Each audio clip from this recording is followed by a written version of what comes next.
आम्ही भातुकलीचा पार्ट 1 बनवलेला होता, आता पार्ट 2 बनवतो। ही आहे आमची मांडणी आणि ह्या अशा प्रकारचा अजून एक डबा, एक माझ्या छोट्या मुलीचा आणि एक माझ्या मोठ्या मुलीचा डबा आहे। त्यानंतर आमच्याकडे असा हा गॅस आहे। हा ही जर्मनची सगळी भांडी जर्मन आणि स्टील मिक्स आहेत। हे आहे चपातीचा पॉट, हॉट पॉट म्हणतो आपण त्याला। त्यानंतर आमच्याकडे नवीन प्रकाराची अशी चूल आहे। आपली मातीची चूल असते तशीच, पण आता ही आहे चूल आणि ह्याच्यावर एक काळी मातीची भांडी म्हणतो किंवा आपण हे अशा प्रकारची कढई ठेवू शकतो। आमच्याकडे 3 प्रकारच्या अशा वेगवेगळ्या शेपमध्ये कढया आहेत। या इथे अडकवून टाकू आपण अशा प्रकारे, जेणेकरून ते दिसायला पण असं छान दिसतं थोडंसं तरी।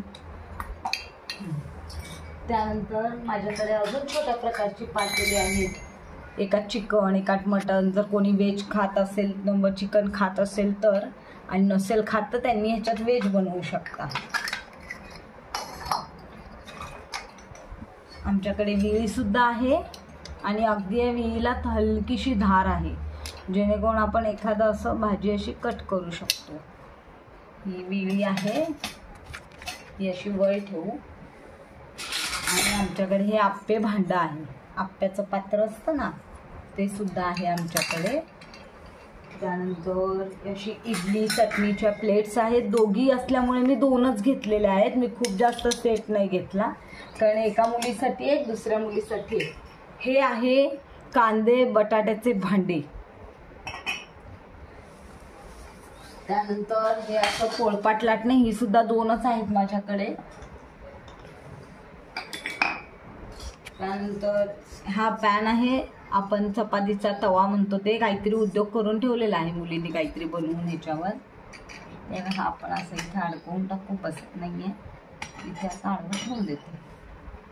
त्यानंतर हे भातवाडी, हे 2 उलटण्यांचे प्रकार, हे असे सगळे आहेत छोटे छोटे चमचे। त्यानंतर हे आहे फ्राय पॅन, ज्यामध्ये फिश फ्राय किंवा पॅटीस वगैरे फ्राय करू शकतो। त्यानंतर हे परत अशी केलेली भाजी भांडी सगळं ठेवायला, आणि या पातेल्यांवरची झाकणं 2 ही अशी 2 झाकणं आहेत। त्यानंतर हे असं अजून एक भांडं आहे।